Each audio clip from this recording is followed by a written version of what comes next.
Hi, everyone. My name is Catherine Darnstead, and I'm an architect and urban designer based in Chicago. I'm one of many people that is part of this new Northside Community Recreation Center and park planning projects that the Parks Department has initiated. And for those, this is a presentation that captures what we presented at last week's meeting, this first public meeting, and also will give you opportunities to share your input through questions, insight, surveys, and direct emails. So we want to be able to give a presentation of what was shared, tell you how you could continue to provide input throughout this project, and then hopefully we'll be able to hear from you in the near future on how you of what this project means to you and how we could collectively make a vision around a new community recreation center. So let us start with a little bit of background and why we're here even today. The project site is what it is currently the Grubb YMCA and the surrounding Brian Melton Field.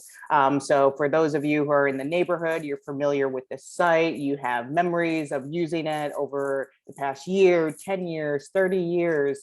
And what has happened is that the city of Des Moines and the city council has committed $12 million over 4 years for this project to develop a new community and recreation center.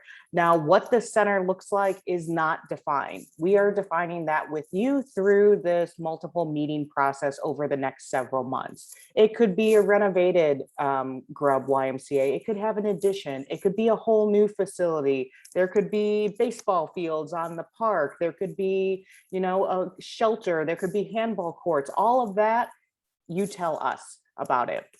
And while that $12 million is mentioned, sounds like a lot. That's already allocated, which is amazing to start with.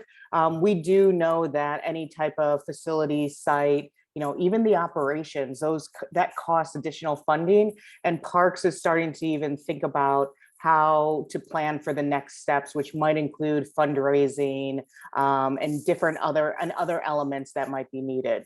With all that said, this is starting today in terms of the visioning, but we have a long way to go. There are multiple steps to go through, including design, construction, and ultimately trying to get to an opening of 2025 into either a new or renovated facility. So we're 4 years away from an opening date, but we need to start today. And here, just really what are your thoughts around this?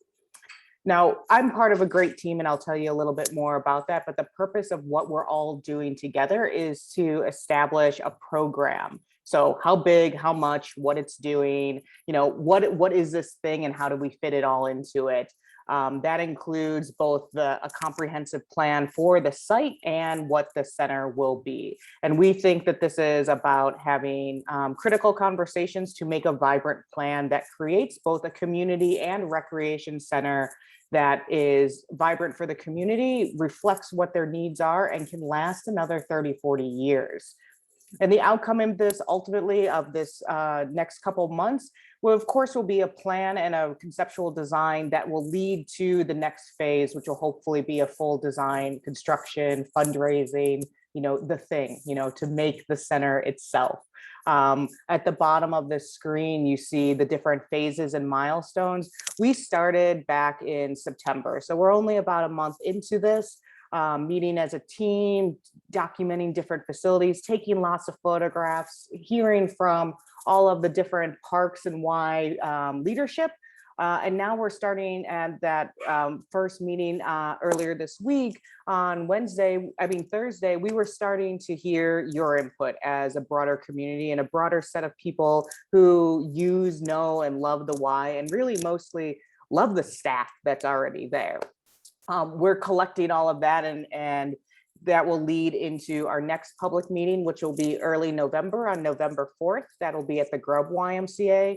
We'll share out what we heard and start to talk about what are the different options for this facility and for this site, and what could the future community recreation center look like. The third public meeting in later in November, we're right before Thanksgiving. It will be sharing concept designs and discuss them with you. What works, what doesn't, what do you like, what don't you like, where can this be improved? And ultimately in early 2022, it's tough to believe we're already saying that, but there'll be more events like an open house and then the final presentation of this overall framework plan that we're developing. So that's the rough meeting schedule. You'll be hearing more because these meetings get posted on social media, via email. You'll see them in newsletters. We have both English and Spanish translation and can start to accommodate other languages if needed, but we hope to see more people at the next one to continue to share their vision with this team. So I'm one part of the team. So again, Catherine from Layton's, I'm also get to work with some great people in Des Moines and get to know a lot about Des Moines over the next couple months. MA Architecture is also the design lead and project manager led by founder Mindy Ost. And I do get to work with Brett Douglas from Genus Landscape, who is the landscape architect who will be looking at what's happening on the site. How big can this be? Do we have enough space for bleachers and how many? You know, really an incredible team to pull this design together. There are additional consultants that you may see, but have a lot of expertise that they bring to the project.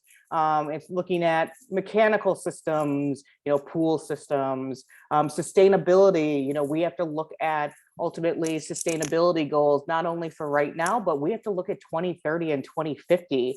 And what does that mean for a facility to be sustainable or even carbon neutral come those dates? And then of course, since we're talking about recreation, we do have economic impact and financial forecasting consultants to help us understand what it takes to build a sports facility, a world-class sports facility that could handle, you know, soccer,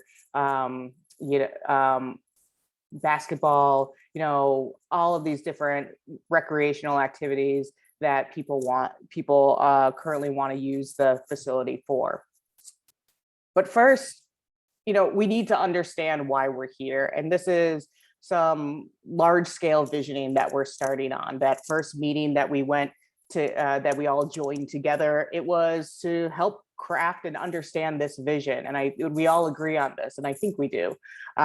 It's to serve community needs and provide opportunities for recreation through a vibrant design.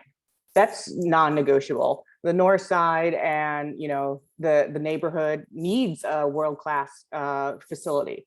They use it, they love it, and frankly, there have been moments when the neighborhood hasn't received the same services as other neighborhoods, and this provides an opportunity to do that and, you know, create a platform and a true community space that is well designed and well serving. We do that through a couple different goals that we have a couple of goals that come as part of that vision. We know there's a process and we're starting on that planning process. We want it to be engaging, inclusive, equitable, and just. And we do that through making sure we are available for contact, for emails, for questions, and making sure our meetings are engaging and inclusive, that we have enough people, that we're hearing your voice, that we're making space for opinions to be heard, and we're hearing the stories and honoring those memories that people have, both of Grubb, of the neighborhood, of the events, of a moment where that space really mattered and changed something for them. We want to also have a goal of that design will reflect the collective vision of the community. There's going to be a lot of meetings, and there hopefully will be a lot of constructive conversations that come from this, because ultimately, while our team is designing it and Parks is building it and managing it, it's used by the community. That's what the space is. I'm not going to play basketball there, but you will. You know, I'm not going to go to backpack drive or back to school drive, but you will. And we want to make sure that this space reflects that vision that comes from a planning process where people feel that they were heard. And we want to look at ultimately a goal that the project has to be sustainable, both environmentally and economically. Buildings are expensive. They're expensive to build, they're expensive to run. We don't know what the future holds, but we have to look at a way that could be forward facing and also creating a environmentally sustainable building that meets the goals not of now, but in 20, 30, 40 years, and also doesn't weigh down the parks or the community with future maintenance and operation costs that cause it to function less than its ideal. And that's why we have the team that we built to be able to do this. Now, every meeting has a series of guiding principles that we want to, that is ingrained in our team and we want to share with you. We want to create an environment where no one should be afraid from having a frank discussion, whether that's about program, whether it's about space, whether it's about wants and needs, or maybe it's about, race and place. We want to have those discussions, but we need to be courteous, respectful, and make sure that these tensions come to collaborative and productive outcomes.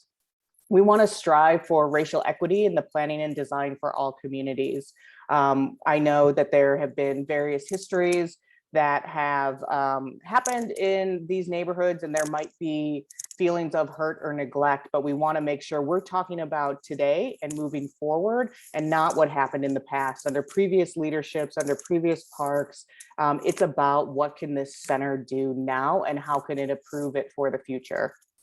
We want to create lasting involvement in planning decisions for all members of the community. We want to set that up so that you know who to contact, who knows about this project, whether we're in 2022, 2025, or 2030. That's how we want to start to set up opportunity so that planning decisions are known and that community members have input. We want to also be clear, specific, and direct so that outcomes can be measurable. So what are we doing? How are we doing it? And then ultimately, where is the accountability for those outcomes, and how is that set into place through implementation plans? Accountability is important as part of this process because we're setting goals, we're setting a timeline, we're setting a budget, and ultimately we need to be accountable to the neighbors and to the community, and we need to set that all in place. And that's not only for us as a design team, that's also from parks and from the city itself. When we look at the overall site, we started to realize it's not serving one block or one neighborhood. It's serving, up to 6 right now. The site sits at this intersection of King Irving and River Bend neighborhoods, but also within that circle is showing a half-mile radius. You could get up to 4 different neighborhoods from Mondawmin, Chappaqua. I'm going to get this wrong, but by the time I'm done, I'll get it right. Chautauqua Park, Good Park, and Cheatham Park. So we see this as, a necessary piece of merging and blending communities together, and seeing that we have to create a program that serves up to 6 different communities and members of those communities who want to do different things. This can truly be a hub for Northside. When we zoom in a little bit closer, this is actual area of the whole entire project site in and of itself.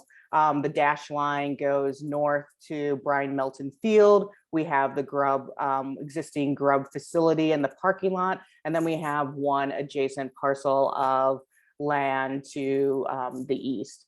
We're not showing anything that's part of our scope right now, but this is our entire project site that we'll be looking at. And that'll be part of the feasibility study.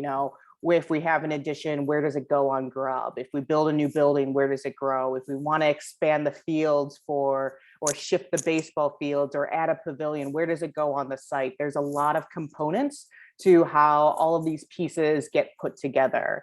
And that's what part of the design team will be doing. But at the meeting, and what we also want you who's watching to share with us via email or the survey links that you see on the page that you saw this video on, is to answer some of these questions.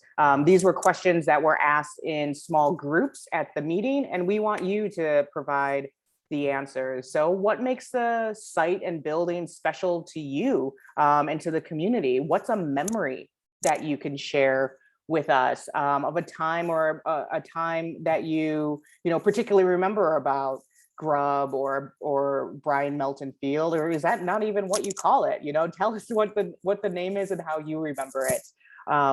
What do you and the community need at this recreation center?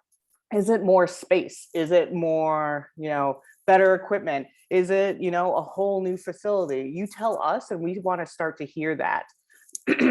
We also want to know, what recreation activities are you already participating in? Sorry. Even virtually, you need breaks.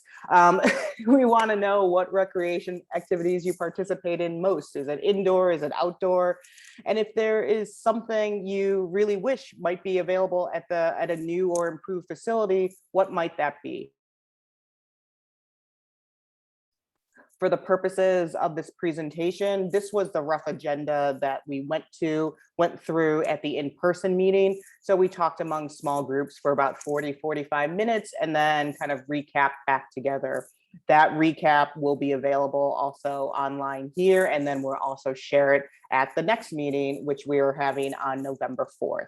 Both the public meeting number 2 and 3 will both be held at the Grub YMCA, and then will be available on the website, the dedicated Northside Community Recreation Center website via Parks a few days after the meetings themselves. And with that, you know, I want to thank you for your time and for listening to this video. I hope to see you in person at one of the future meetings, and we really hope to, you know, hear what you have to say. We value that opinion, and we know it's going to be at